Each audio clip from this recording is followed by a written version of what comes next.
अच्छा, आज मुझे ये क्लियर हुआ है कि नर्मदे हर क्यों कहते हैं। तो अभी हम नर्मदा माई के बीचों बीच सेंटर पर है, जिसे कहते हैं नाभी कुंड। होगी वजह इसके लिए आपको बहुत बहुत साधुवाद, आपके चैनल को बहुत बहुत साधुवाद। आप इस प्रकार से प्रयास करते रहें। ऐसा कहा जाता है कि आपने सिद्धनाथ के दर्शन करे और रिद्धनाथ के दर्शन नहीं करे तो वो दर्शन अधूरे माने जाते हैं। साथ में ही इनके द्वारा गृह प्रवेश की पूजा भी की जाती है, जिसमें 3 दिन का समय लगता है। पंडित जी का मोबाइल नंबर और मैं सामने डिस्क्रिप्शन दे देता हूँ। और अपन ने जाना कि यहाँ पे इस मंदिर का क्या महत्व है और किस लिए ये प्रसिद्ध है। नमस्कार मित्रों, इस धर्म यात्रा की आज की कड़ी में हम आपको लेकर के जा रहे हैं नेमावर।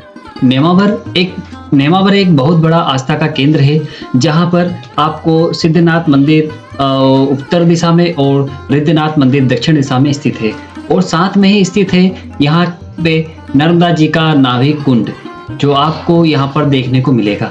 तो आप वीडियो में बने रहें, और आप इस चैनल पर नए हो तो सबसे पहले इस चैनल को सब्सक्राइब कर लीजिए और इस वीडियो को अधिक से अधिक शेयर कीजिए और इस वीडियो को लाइक भी कीजिए। देख रहे हैं ये तेली की सराय का रास्ता इस साइड से जाता है, लेकिन आज हम आए हैं नेमावर घूमने के लिए, या नेमावर का जो प्रसिद्ध मंदिर है उसके दर्शन कराने के लिए। इसलिए तेली की सराय वीडियो फिर कभी आपको नेक्स्ट टाइम जरूर दिखाएंगे, बने रहिए इस वीडियो को।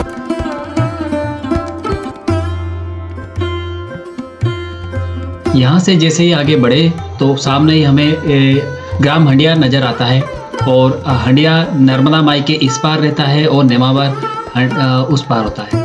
इस साइड आप देखेंगे तो ये जो साइड दिख रहा है ये रिद्धनाथ मंदिर है, और इस साइड आप देखेंगे तो इधर सिद्धनाथ मंदिर है। इसकी पूरी ऐतिहासिक जानकारी मैं आपको बताने वाला हूँ इस वीडियो में, बन रही है। अभी हम हरदा से 22 किलोमीटर हंडिया और नेमावर तक पहुँच चुके हैं, और अभी हम पुल के बीचों बीच खड़े हुए हैं। आप ये जो मेरे पीछे देख रहे हैं ये नाभि कुंड है हंडिया का, और ये सौभाग्य अभी हमें प्राप्त हुआ है, और नाभि कुंड के हमें दर्शन हुए। आइए आगे चलते हैं, और भी नर्मदा बाई के बारे में आगे आपको जानकारी मैं ऐसा ही देता रहूँगा। यदि आप इस वीडियो पर नए हो तो अधिक से अधिक इस वीडियो को शेयर करें और मेरे चैनल को भी सब्सक्राइब करें, ताकि ये जानकारी सभी को पहुँच सके। दोस्तों, अभी हम पुल के बीचों बीच सेंटर पे खड़े हुए हैं। आप यदि इधर से उत्तर दिशा की ओर देखते हैं तो भगवान रिद्धनाथ जी का मंदिर स्थापित है, और बीच में माँ नर्मदा का नाभि कुंड भी स्थित है, और साथ में ही कलकल बहती माँ नर्मदा चीज आपको दिखाई देगी। और आप यदि दक्षिण दिशा में नजर फेराते हो तो आपको भगवान रिद्धनाथ जी का मंदिर स्थापित दिखाई देगा। यहाँ से आगे बढ़ते हैं तो हमारी भेंट होती है पंडित राजेंद्र जी शर्मा से। यहाँ पे हमें पता चलता है कि उनके द्वारा भगवान सत्यनारायण जी का पूजन, भगवान भोलेनाथ का अभिषेक और कई संकल्प लिए जाते हैं और छोड़े जाते हैं, तथा यहाँ पर माँ नर्मदा का पूजन और कई प्रकार की पूजा इनके द्वारा की जाती है। काफ़ी भक्तगण यहाँ पर आते हैं, जो श्रद्धालु आते हैं इनके द्वारा ही अपनी पूजा संपन्न कराते हैं। साथ में ही इनके द्वारा गृह प्रवेश की पूजा भी की जाती है, जिसमें 3 दिन का समय लगता है। पंडित जी का मोबाइल नंबर और मैं सामने डिस्क्रिप्शन दे देता हूँ। तो आइए अपन पंडित से यहाँ पे स्थित मंदिरों के बारे में जानकारी लेते हैं। आपसे इस मंदिर का इतिहास और इस मंदिर के किसने स्थापना की थी, यहाँ की जो शिवलिंग की जो चमत्कारी चीज़ें या वो सारी बातें हैं हम आपसे जानना चाहते हैं। ये पुरातन विभाग का मंदिर है, प्राचीन मंदिर है, और भगवान सिद्धेश्वर महादेव का प्राचीन मंदिर है। यहाँ पर सिद्धनाथ मंदिर है यहाँ पर, और यह मंदिर की स्थापना पांडवों द्वारा जब नर्मदा परिक्रमा करी थी, पांडवों ने इसकी स्थापना करी थी, और सिद्धेश्वर महादेव मंदिर है यहाँ पर। पहले ये मंदिर का मुख्य द्वार पूर्व दिशा में था। जब उनको परिक्रमा के मार्ग में जल चढ़ाने जाना पड़ता तो काफी समय लगता था, तो भीम ने इसको, भीम विशाल का शरीर वाले थे, भीम पांडवों में 5 भाइयों में भीम सबसे बड़े बलवान थे जी, बहुत बलवान। तो भीम ने उनको रात में इस मंदिर का मुख पलट दिया। इसका मुख्य द्वार जो है अंदर प्रवेश करने का वो पश्चिम कर दिया है। बाकी यहाँ पर जो शिवलिंग है, पिंडी है, वो आज भी उत्तरमुखी है। शिवलिंग की पिंडी उत्तरमुखी है, बाकी मंदिर इसका पश्चिम द्वार है। और मंदिर में प्रवेश करने से पहले आपको गणपति जी के दर्शन होते हैं। गणेश जी, सिद्धि विनायक, रिद्धि सिद्धि सहित विराजमान है। उनके दर्शन करने के बाद भक्त लोग अंदर जाते हैं, भगवान भोलेनाथ के दर्शन करते हैं। और ये नर्मदा की नदी के स्थान पर प्रवाह पर बैठे हैं भगवान शिवलिंग। और नर्मदा प्राचीन सनातन धर्म की नदी है, हिंदू धर्म की आस्था से जुड़ी हुई है। यहाँ पर गंगा के स्नान करने से पुण्य क्षय होते हैं, पाप क्षय होते हैं। और नर्मदा के मात्र दर्शन मात्र से ही मनुष्य के सब पाप नष्ट हो जाते हैं। तो भारत की या मध्य प्रदेश की जीवन रेखा है नर्मदा। एक ऐसी नर्मदा है जो पूर्व से पश्चिम की ओर बहने वाली मध्य प्रदेश की पहली नदी है। सतत प्रवाह रहती है, जीवनदायिनी है नदी है। यहाँ पर अनेक शिवालय बने हुए हैं। श्रद्धालु बाहर स्नान करने आते हैं। यहाँ पर अमावस्या, पूर्णिमा, अन्य तिथियों में बहुत भारी भीड़ रहती है। यहाँ पर लाखों की जनता में श्रद्धालु आते हैं, नर्मदा में दर्शन, स्नान, पुण्य का लाभ लेते हैं। यहाँ पे अमावस्या पे काफी भारी भीड़ रहती है। देखिए, अमावस्या में ऐसा है कि यहाँ पर बहुत दूर दूर के अनेक प्रांतों के लोग आते हैं दर्शन करने के लिए। अमावस्या है, पूर्णिमा है, इससे विशेष तौर पर भीड़ ज्यादा रहती है। वैसे यहाँ की महिमा है, यहाँ हमेशा ही पब्लिक आती जाती रहती है। मतलब ऑफ सीजन ऑन सीजन दोनों उससे कोई फर्क नहीं पड़ता है। यहाँ पे ऐसे ही पब्लिक हमेशा ही सतत यहाँ पर सतत चलता रहता है। बारिश में कोई कारणवश जैसे नर्मदा या कोई अन्य नदियाँ रास्ता रोक देती है तो श्रद्धालु नहीं आ पाते हैं। बाकी हमेशा यहाँ श्रद्धालुओं का आना जाना लगा रहता है। अच्छा मुझे यहाँ पे नाभि कुंड के बारे में कुछ बताइए आप। यहाँ पे नाभि कुंड की देखिए, ये नर्मदा का उद्गम स्थान अमरकंटक है। अमरकंटक से नर्मदा निकलती है और गुजरात में खंभात की खाड़ी में जाके ये सागर में समावित हो जाती है। यहाँ पर नर्मदा का मध्य क्षेत्र है, नाभि तीर्थ स्थान है, ये नाभि कुंड है। यह नर्मदा की नाभि स्थान है। जैसे मनुष्य के शरीर में नाभि मध्य रहता है, इसी प्रकार नर्मदा के शरीर में ये माँ के नाभि कुंड है, ये नाभि तीर्थ है। मतलब ये भी कह सकते हैं कि नर्मदा की अमरकंटक शुरू होती है और ये उसका बीच का पॉइंट है, ये सेंटर पॉइंट है। Centre point. तो यहाँ से ये आधी हो जाती है, आधी हो जाती है खाड़ी में और जाके मिल जाती है। यही जैसे श्रद्धालु नर्मदा की बहुत सारे परिक्रमा करते हैं। नर्मदा की परिक्रमा का महत्व बहुत बड़ा है। इसमें पैदल परिक्रमा होती है, 3 साल 3 महीना 13 दिन की परिक्रमा होती है। अनेक श्रद्धालु इसमें पैदल परिक्रमा करते हैं। सोना माई के बीचों बीच नर्मदा का बीचों बीच सेंटर पॉइंट है। यहाँ पर स्थापना है, भगवान सिद्धेश्वर महादेव विराजमान है। यहाँ की ऐसी मान्यता है कि यहाँ पर जो भी ऋषि मुनि तपस्या वगैरह करते हैं, संत महात्मा, उनकी हर सिद्धि यहाँ से प्राप्त हो जाती है। सिद्धि प्राप्त करने का एकमात्र सिद्धांत है सिद्धेश्वर महादेव। और दक्षिण मार्ग में नर्मदा का दक्षिण भाग है, वहाँ पर भगवान रिद्धेश्वर महादेव विराजमान है। रावण के भाई कुबेर ने वहाँ तपस्या करी थी, वहाँ पर भी धन की प्राप्ति होती है सिद्धेश्वर महादेव के वहाँ। और ये सिद्धेश्वर महादेव नर्मदा के दोनों किनारे शिवलिंग की जगह जगह स्थापना है। आगे जाते हैं अनेक स्थान आते हैं, दर्शनीय स्थान है, ओंकारेश्वर है, वगैरह वगैरह बहुत तीर्थ स्थान इसमें आते हैं। मुक्तेश्वर महादेव यहाँ पर विराजमान है। सिद्धेश्वर के रिद्धनाथ के सिद्धेश्वर के पीछे जो रेणुकेश्वर महादेव है, वहाँ पर ऐसा है कि कोई व्यक्ति किसी प्रकार से ऋणी रहता है। वैसे मनुष्य के जीवन में ऋण रहता है, माता पिता का, गुरु का, सभी का ऋण रहता है, पर आर्थिक तौर पर किसी का ऋण रहता है। तो ऋण उतारने की विधि यहाँ पर है, इससे रेणुकेश्वर महादेव है। यहाँ पर भगवान की जब आरती होती है, वहाँ पर जल चढ़ता है, वहाँ पर नाद आती है। अच्छा तब वो महास्वर उत्पन्न होता है, वो नाद ओम की अवकार होता है वहाँ पर, और वो कोई बिरले को ही सुनाई देता है। अच्छा देखो नर्मदा में क्या है, लाखों श्रद्धालु आते हैं स्नान करने, लाखों में से एक ही होता है भक्त जो स्नान करता है। स्नान करता है, बाकी सब शरीर धोने की वाली बात है। चलिए ठीक है महाराज जी, आपसे इतनी जानकारी मिली उसके लिए बहुत बहुत धन्यवाद। धन्यवाद। हम चलते हैं, पधारो। मंदिर के दर्शन करेंगे। जी जी जी शिवलिंग के दर्शन करेंगे। जी जी पधारना। बहुत बहुत धन्यवाद आपका। नर्मदे हाँ। अभी आपने देखा यहाँ पे हमने पंडित जी यहाँ पे अपन इंटरव्यू लिया, उनसे थोड़ी बहुत वार्तालाप करिए और अपन ने ये जाना कि यहाँ पे इस मंदिर का क्या महत्व है और किस लिए ये प्रसिद्ध है। यहाँ पे नाभि कुंड स्थित है और इसका क्या मान्यता है और किस लिए प्रसिद्ध है, ये सारी चीजें अभी हमने पंडित से जानी। तो आप बने रहिए इस वीडियो पे। यदि आप इस चैनल पर नए हो तो सबसे पहले इस चैनल को सब्सक्राइब कर लीजिए और इस वीडियो को अधिक से अधिक लाइक कीजिए। आइए दोस्तों, अब हम चलते हैं रिद्धेश्वर महादेव के दर्शन करने के लिए और आपको वहां के दर्शन कराते हैं और आपको साथ में ही इस मंदिर की जो प्राचीनता है, उसकी बनावट है, उसकी कलाकृति है, उसकी जो शिल्पकारी है, उसके बारे में पूरी जानकारी देने वाले हैं। जिन्हें देख रहे हैं ये कभी परकामावासी हुआ करते थे, लेकिन इन्होंने अपना सभी घर बार छोड़ करके माँ नर्मदा के तट पर रहने का फैसला किया। अब ये यहीं पर दिन रात यहीं रहते हैं, यहीं सोते हैं और यहीं पर ही अपना जो है विश्राम करते हैं। कहा गया है कि रावण के सुत आदि कुमार मुक्ति गए रेबा तट सार, कोटि पंच अरु लाख 50 ले बंदोदरी परम हुलास। इसका अर्थ है कि रावण के पुत्र के साथ में 5.5 करोड़ साधु संत यहाँ पे मोक्ष की प्राप्ति के लिए आए थे। महाराज जी प्रणाम। मैं नर्मदा प्रसाद कलदास आया हूँ। सर्वप्रथम आप आपका नाम बता दीजिए।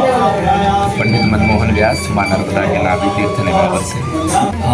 हमें ये प्राचीन भव्य मंदिर के बारे में कुछ जानकारी चाहिए था। ये मंदिर किसने बनाया, कब बनाया, और यहाँ की जो शिवलिंग की स्थापना है वो किनके द्वारा की गई है, और कुछ जो पौराणिक मान्यता है और कुछ जो किंवदंतियाँ हैं उनके बारे में जानना चाहिए। नर्मदे हर, आज आप पहुंचे हैं भ्रमण करते हुए मां नर्मदा के नाभि तीर्थ नेमावर में। आपका यहाँ बहुत स्वागत है। आप देख सकते हैं नर्मदा मैया का यह पावन तट है। नर्मदा माँ का नाभि तीर्थ है। नेमावर को नर्मदा मैया के नाभि तीर्थ के नाम से जाना जाता है। जिस प्रकार मनुष्य के शरीर में मध्य भाग नाभि का होता है, उसी प्रकार से समूचे नर्मदा खंड में भगवती नर्मदा, जिनका प्रादुर्भाव अमरकंट से हुआ, जो खंबात की खाड़ी में जाकर समाहित हुई है, वहां से अमरकंट से लेकर खंबात की खाड़ी समुद्र का सेंटर पॉइंट मध्य भाग जिनको कहते हैं वो नेमावर, नर्मदा मैया का नाभि तीर्थ।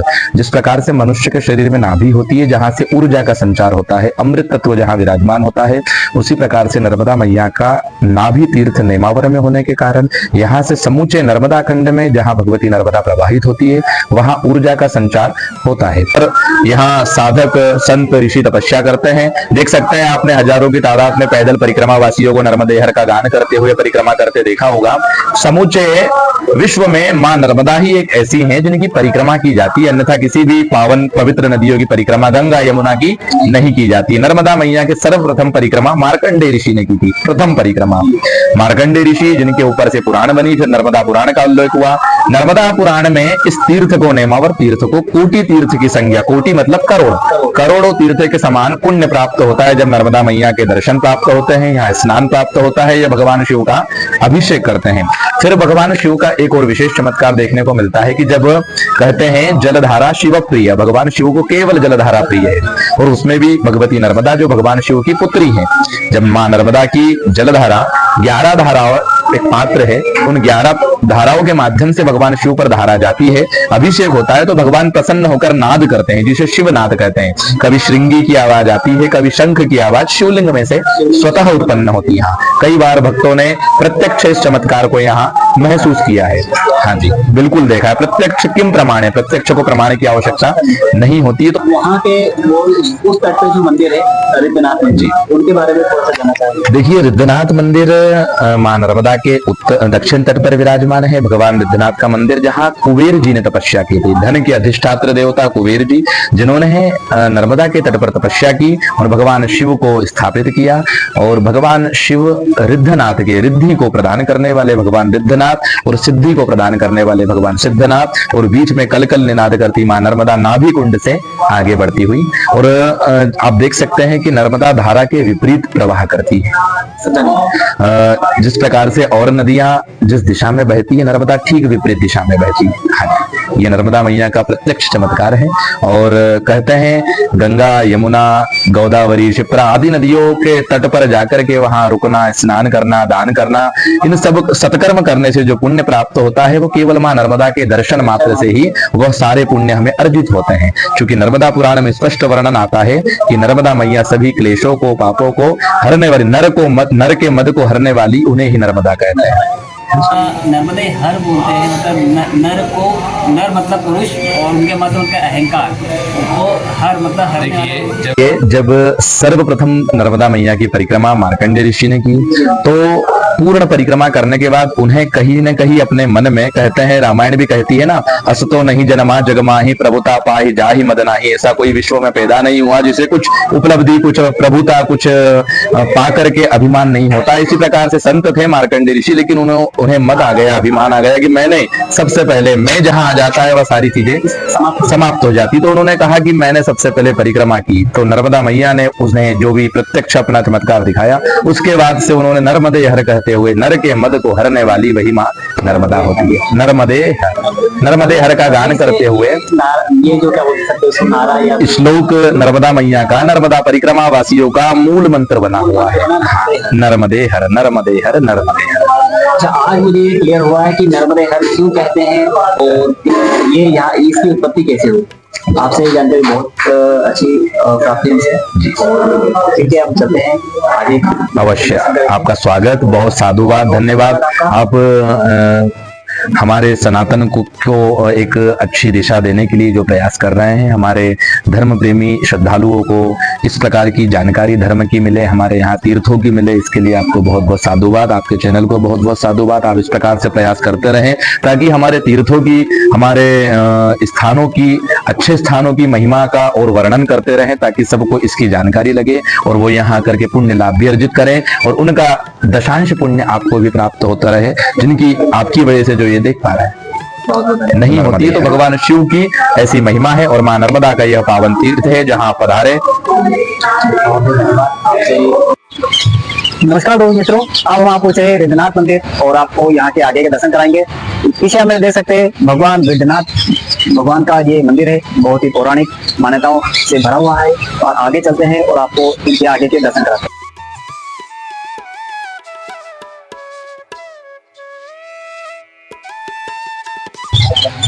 दोस्तों, संध्या का समय है और माँ रेवा का तट है और साथ में चिड़ियाओं का चहचहाना और साथ में ही यहाँ पर मंत्रों का उच्चारण सुनकर ही बहुत ही दिव्य लगता है और बहुत ही मन को मोहने वाला है। तो दोस्तों, यहाँ पे जो मंत्र का उच्चारण हो रहा है उसी से ही हमारा मन बहुत ही प्रसन्न हो गया है और यहाँ पे दर्शन करने का और भी हमारा मन लालायित हो रहा है। तो इसी के लिए हम आपको आगे ले चलते हैं। ऐसा कहा जाता है कि आपने सिद्धनाथ के दर्शन करे और रिद्धनाथ के दर्शन नहीं करे तो वो दर्शन अधूरे माने जाते हैं। इसलिए हम हमारे अधूरे दर्शन को पूर्ण करने के लिए रिद्धनाथ मंदिर आए। चलिए चलते हैं। जिस प्रकार भगवान सिद्धनाथ सिद्धियों के दाता है, उसी प्रकार भगवान रिद्धनाथ रिद्धि के दाता है। रिद्धि यानी धन के दाता है।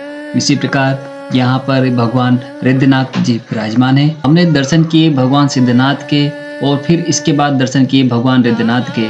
कहा जाता है कि यदि आपने दोनों के दर्शन नहीं किए तो दर्शन अधूरे माने जाते हैं। इसलिए हमारी टीम भी जो हमारे साथ आई थी, उन्होंने भी यहाँ पे रिद्धनाथ भगवान के तथा सिद्धनाथ भगवान के दर्शन किए और अपने जन्म लेने का फल प्राप्त किया। हर हर महादेव। बने रहिए इस वीडियो पे। दोस्तों, जिस समय पहुंचे थे वो संध्या का समय था। मन बहुत ही शांत था और वहाँ का वातावरण भी बहुत शांत था।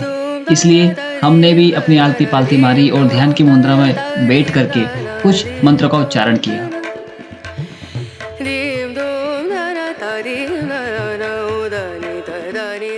हर नर्मदे। दोस्तों, यदि आप रेवा के तट पर आते हैं, माँ रेवा के तट पर आते हैं और यहाँ पे कई परिक्रमावासी ऐसे होते हैं जो यहाँ पे नहीं जान पाते हैं कि यहाँ पर सिद्धेश्वर महादेव जी भी है और साथ में रिद्धेश्वर महादेव जी भी है। यदि आपने सिद्धेश्वर महादेव जी के दर्शन करे और रिद्धेश्वर महादेव जी के दर्शन नहीं करे तो आपके जो दर्शन है वह अधूरे माने जाते हैं। तो इसलिए आपसे विनती है या आपसे निवेदन है कि आप दोनों ही जगह के जो माँ रेवा के तट पर बने हुए हैं, एक बना है उत्तर दिशा में, एक बना है दक्षिण दिशा में, तो आपको दोनों के ही दर्शन करें और वहाँ के जो पुण्य की जो प्राप्ति है उसे आप अर्जित करें। तो दोस्तों, अब हो चुकी है संध्या का समय और हमारे घर वापस प्रस्थान करने का समय हो गया है। तो आपको इस वीडियो से जितनी जानकारी मिली हो तो आप इस वीडियो को लाइक करें और हमारे चैनल को सब्सक्राइब करें। तो दोस्तों, मिलते हैं फिर ऐसे ही किसी धार्मिक स्थान को लेकर के या फिर ऐसे ही किसी पौराणिक स्थल के दर्शन कराने के लिए मिलते हैं अगली कड़ी में। तब तक के लिए हर हर नर्मदे।